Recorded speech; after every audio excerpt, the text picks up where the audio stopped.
What's up, everybody? I am back again with another top 5 list. As I said, I probably would make some of these since the game is pretty much all said and done. But I did do a couple top 5 videos in the past. I mean, I did a top 5 underrated players, top 5 power hitters, and top 5 leadoff hitters.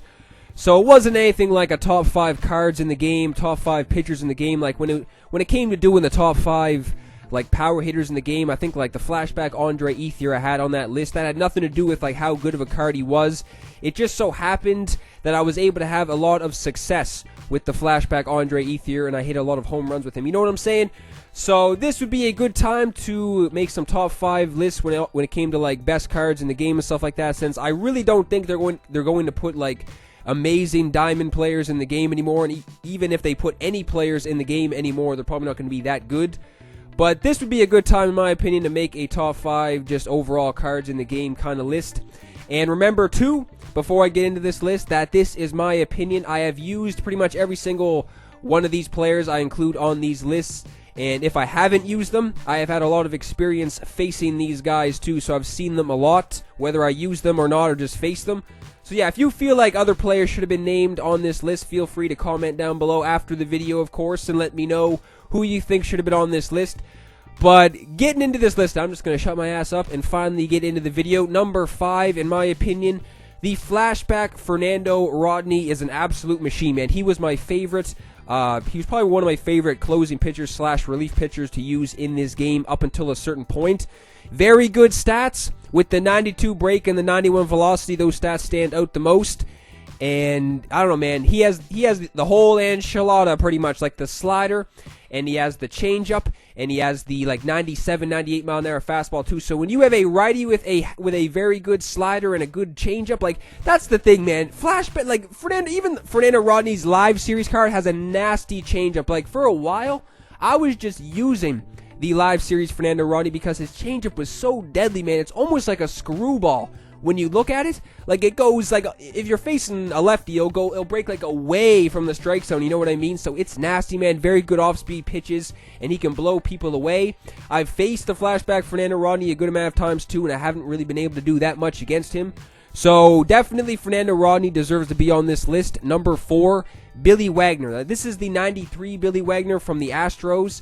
The 92 Billy Wagner from the Mets is actually, it's not very different, but I'm pretty sure this 93 Billy Wagner has much better velocity and break and stuff like that. Like on this 93 Billy Wagner, 94 velocity, 95 break, very good. 99 Ks per 9, man. He can throw heat. He's got the 100 mile an hour fastball at least, man. I'm pretty sure I reached like 101 on the gun a couple times with this Billy Wagner. And this is one of those lefties too who I had no problem facing righties with. Like, some people don't like using lefties against the right-handed bats and stuff like that, but you got that nasty slider and you pound the inside part of the plate, then a lot of people are going to struggle against this Billy Wagner, man. But he is very good every single time. This is probably one of the, well, not probably one of the longest tenured relief pitchers I've had on the squad, but ever since he's made the debut, man, he hasn't been doing anything sketchy. Like, there were a couple of appearances, obviously, when some people may jump on him, but he's probably been one of the most consistent guys in the pen, 100%. So, yeah, he definitely deserves to be on this list as well, number 4. And then number 3, this may be somebody underrated, I guess you could say, Kelvin Herrera. Now, maybe some people may not think this guy's underrated. I only think he might be to some people because he's an 85 overall, right? Which I have no idea how Kelvin Herrera is an 85 overall, sorry, but 95 velocity, 95 Ks per 9, that is very good, man. Plus, this is the thing about Kelvin Herrera, too. He has, like, all the necessary pitches you need. He's got a curveball, changeup, slider, and 100-plus mile-an-hour fastball, too, man. So this guy has the slow windup. So, like, if you got somebody on base and they're threatening to steal and stuff like that, you can go to the slide step and drop in a curveball or something. And I find a lot of people, too, they sit on the heat with Kelvin Herrera, too. So if you got somebody sitting on the fastball and you drop in a curveball, they're going to be swinging and missing at that every single time. But this was a question mark, too, man, because I was thinking about putting Kelvin Herrera much higher up in this list, even though he's number 3. I was considering putting him at, like, even 1 at times, too, because this guy is an absolute machine, man. I find that when I face Kelvin Herrera, he was one of the pitchers in the game I can do shit all against, man. Like, I struggle big time against, not big time, but I struggle a good amount against this Kelvin Herrera 100%, so he is number 3 on this list. Number 2, I mean, pick your poison pretty much. Whatever Nolan Ryan you decide to use is probably going to do a very good job. I mean, I haven't used the 97 Nolan Ryan or the 96 Nolan Ryan, but I've used the 95 Nolan Ryan a good amount of times. I find that this is the same thing with Kelvin Herrera too, man. This Nolan Ryan, a lot of people just sit on the fastball, which you pretty much have to do. And to be honest, I probably would have put Nolan Ryan at number 1 if he had a slider. Like, he only has the changeup, you know what I mean? So if some people just recognize that shit, they can jump all over it. He doesn't have a slider, so he may not be that effective as some pitchers against righties especially. But still, man, on the 97 Nolan Ryan, these stats are pretty damn crazy. Like 99 break, 95 velocity, 99 Ks per 9. So that's pretty insane. Like I said, I didn't use the 97 Nolan Ryan, but all of them are very good, and I've done very good with the 95 Nolan Ryan too. And I've used them for a good amount of time too, and just there wasn't that many outings where I did that bad with them. It took me I remember I didn't pitch with him for like a month, so I was just waiting for this guy to take the mound at times, and then every time he does, he's pretty much lights out. So it was a kind of a question mark as well for Nolan Ryan, whether or not he should be number 2 on this list, because he could have been number 1 easily. But number 1, I think a lot of people can agree with me on this.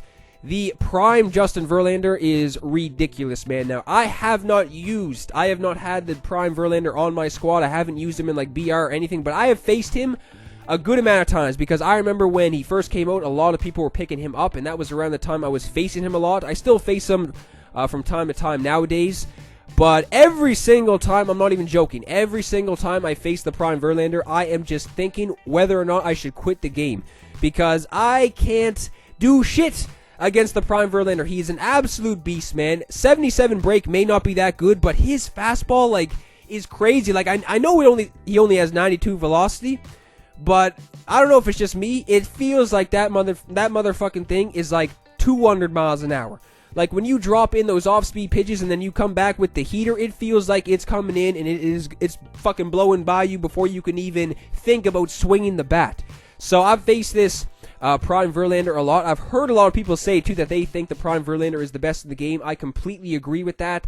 I have struggled. I haven't even played one game where I did well against the prime Verlander. I remember the first game I played against the prime Verlander, I got like 2 hits against him, even though I'm pretty sure the dude I played left in like the 5th or 6th inning. For some reason, I was only winning like 1-0. And I actually posted that video too, I remember, and it was like a 5 or 6 inning game. It may not even have been that long, but I think it was somebody's debut game, which is why I posted it. But yeah, I wasn't able to get that much going against the Verlander in any certain, any game he took the mound. I was just struggling big time. But like I said, man, if you do not agree with this list, if you feel like other pitchers deserve to be on this list, let me know. I know there were I was going to do like an honorable mentions too, which I guess I can mention some people too. Dellin Betances.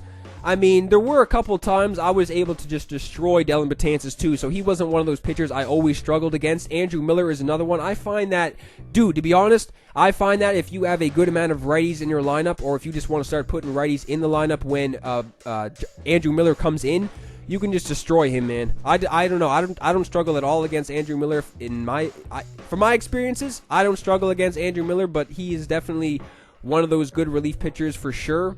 And yeah, Betances and Andrew Miller, there's a couple other guys I may be forgetting too. But yeah, just let me know down below what you think, or just what pitchers you think should have been on this list if you do not agree with some of them. Again, thank you for watching my video. If you enjoyed, leave a thumbs up. And if you are not subscribed to my channel, make sure you do so, because I'm going to be making a shitload of MLB 17 related videos. I know they have their first vlog, I'm pretty sure, today. So possibly, I don't know, this may be a double upload day. I have no idea. I'm going to have to wait and see what it may be tomorrow when I post that video. I'm not really sure, but I'm definitely going to do a reaction video to that. But yeah, man, thanks for watching this video. Everybody have a good fucking day. I will see you in the next video.